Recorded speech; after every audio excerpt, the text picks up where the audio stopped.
judges ready. Audience ready. Let's begin. Everybody's eyes are on the gunman. Think of their faces. Because he's a gunman. The one's on fire, screaming for help. He's a man with a gun. The world noticing our little high school engulfed in flames. And he's a bad man. The power we'll have. He's a bad man with a bad gun. The fame we'll have. Bad gun, bad man, bad gunman. Eric Harris and Dylan Klebold. Columbine. Have you ever seen the picture of the gunman? I am nothing. The bad gunman. I am no one. My life is nothing and meaningless. Bad scumbag, gunman, scumbag. With the power of the AR, you will know who I am. He's bad, he's mad, he's scum. All the kids in school will run in fear and hide from the wrath of my power. All the other kids with the pumped up kicks better run, faster than my bullets. They will know who I am. He's a bag of scum with a gun. A bad scumbag's gun. Nicholas Cruz. Parkland. Everybody's looking for the gunman.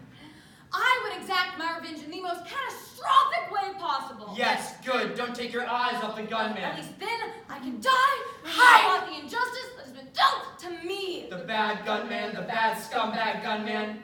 Elliot Roger. Isla Vista. The mad, bad scumbag, mad gunman. Just look at how many fans you can find for all the different types of mass murderers. Now keep your eyes locked on the gunman. And beyond these fans are countless more people who can sympathize with these mass murderers. The bad gunman, the bad scumbag gunman. You want to be famous? The mad, bad, mad scumbag, mad, bad gunman. Adam Lanza. Sandy Hook. Everybody's eyes are on the gunman. Bang!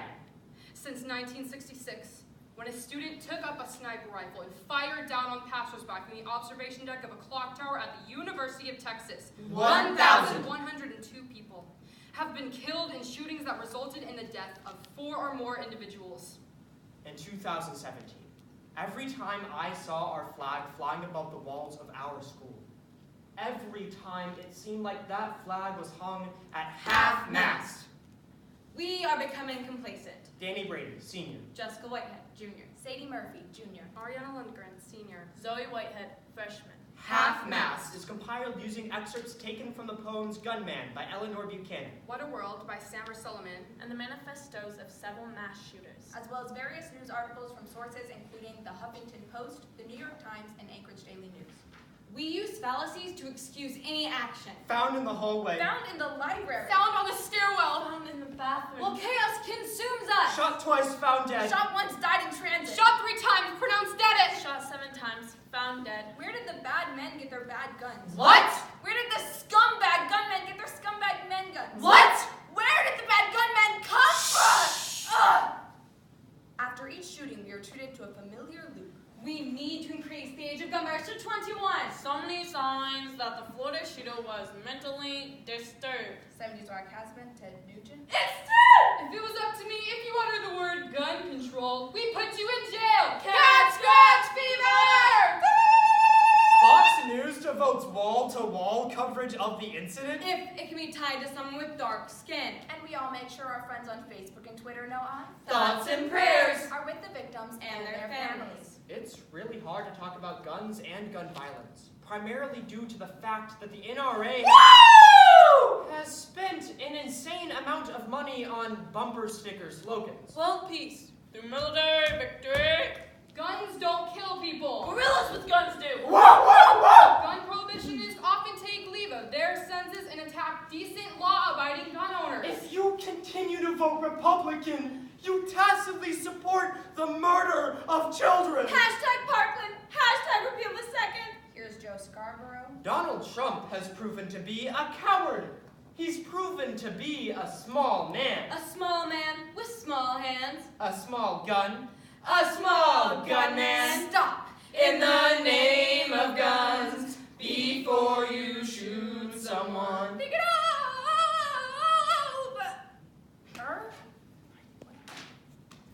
It is easy to blame the NRA and Republicans in Congress. They do deserve the lion's share of the culpability. But pointing the finger in their direction changes nothing. If you want to own guns, then you do not need to defend this decision. You can simply say, I really like guns. Or, My gun makes me feel safe. Most reasonable people won't have a problem with that. the goal is not to discourage people from owning guns. But rather to dismiss the foolish, illogical arguments that proliferate nearly every discussion. If we're going to talk about guns, let's use facts and ditch the rhetoric. If guns are outlawed, then only outlaws will have guns. If guns were outlawed, then average, normal, everyday people would not risk incarceration. Passion-driven gun violence would drop exponentially, but other types of violence would rise. There will always be deviants who will go to great lengths to acquire guns. In a gun prohibitionist culture, these deviants would have to have some measure of wealth. Black market gun prices soar in countries where it is illegal to buy guns. The only thing that stops a bad guy with a gun is a good guy with a gun. Good gunmen use their good guns To kill the bad men with the bad guns. Good gunmen use their good guns To kill the bad men with the bad guns. Imagine a scenario. You are in a public place, and there's an active shooter! A good guy with a gun can save the day. Right? Unlikely, as the assailant has first strike initiative and strategic placement advantage. It will more than likely take several good guys with guns. Usually in the form of the police. Put it down! Eat it, pig! And adding another gun to the scene Creates additional confusion. I hope people call me insane. Laughing emoji. Wouldn't that just be a big ball of irony? Laughing emoji. Yeah, I'm insane. But the only thing that you people do after these shootings is hopes and prayers. Thoughts and prayers. And wonder why these keep happening? Ian David Long. Thousand of. He's a madman with a bad gun. A mad gunman.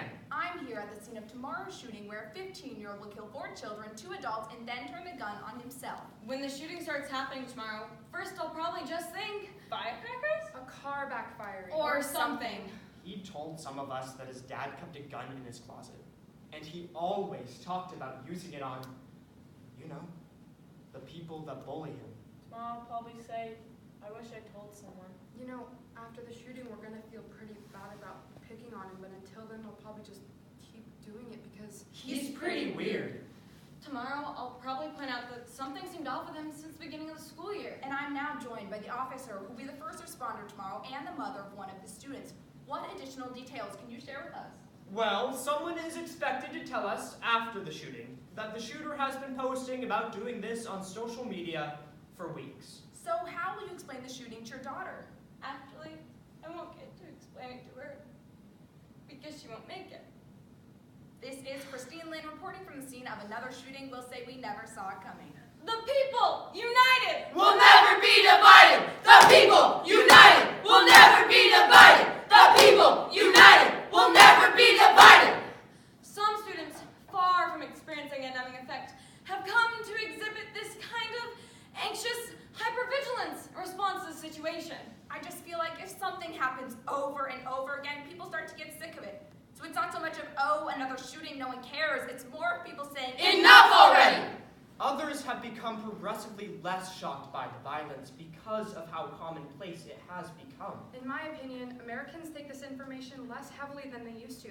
It doesn't affect them in the same way. It has become a cycle. Stop, acknowledge, grieve, move on! Stop, acknowledge, grieve, move on! Stop, acknowledge, grieve, move How on! long will we keep it up? How long until the problem's here? How long until we become another statistic? Everybody look towards the gunman. The bad gunman!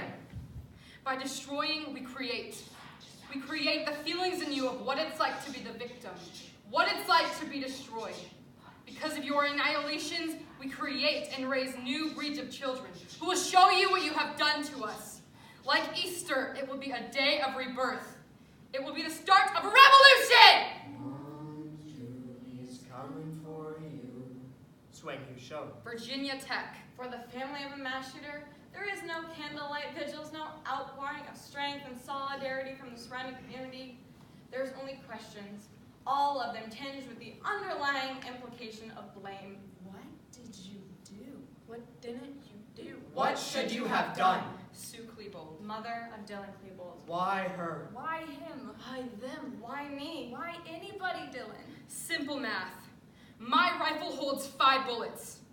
5 bullets, 5 people. But the bullet that killed me pierced my parents' hearts too. Pierced my brothers and sisters' hearts. Pierce my friend's heart. Pierce the hearts of parents who send their kids to school. Your 5 bullets wounded hundreds. Maybe thousands. Wounds that will bleed forever. Wounds that will weep forever. Wounds that will never heal. Wounds unseen but no less real. Thousands? Why? It was more More fun than dropping dudes in a video game. All my life, I've been taught to forgive. I was taught that forgiveness is for the forgiver. But I just can't. Not until I really know what's in your heart, Dylan. I don't need your forgiveness! I don't need anything from anybody. I got all I need in here. 3 hots and a cot. The whole thing of me off my record when I'm 18 anyway. Maybe I'll be a howdy here when I'm 21. After that, when I walk down the street, people will look at me and whisper, "Don't mess with that dude." October 1st, 2017, Las Vegas. A Skagway man gave a new account this week of how he took cover from the shooter at the Las Vegas Music Festival before trying to help dying victims in a desperate truck ride to a hospital. He said he needed the help of a man who'd been shot in the leg told another victim, a dying woman in a pickup truck they were riding. Bodies, he added, were heaped so high, she was falling off the tailgate. so much death and pain. Behind us looked like a war zone. Wrote my father, Robert Murphy. I turned my back to find my wife, as I knew I had to go with the truck. She was holding a victim. I yelled that I would find her, and we drove away. The drive was over curbs and through red lights, Hold on, please hold on. and at one point I had to ask one of the victims who had been shot in the leg to help hold the girl in. He was in immense pain, but helped hold on despite himself. The girl he was helping didn't make it. Murphy and others performed CPR on victims until staff from the hospital came to help. And then he and tow-others got back into the truck and returned to pick up more of the injured. It became harder and harder to find more survivors. So much death. I'm still having a hard time, he wrote in a message. But he also described A renewed faith in humanity. Inspired by the response to the shooting that he witnessed Sunday. Every person was blind to color and race. We were all one. So many brothers and sisters. So many heroes.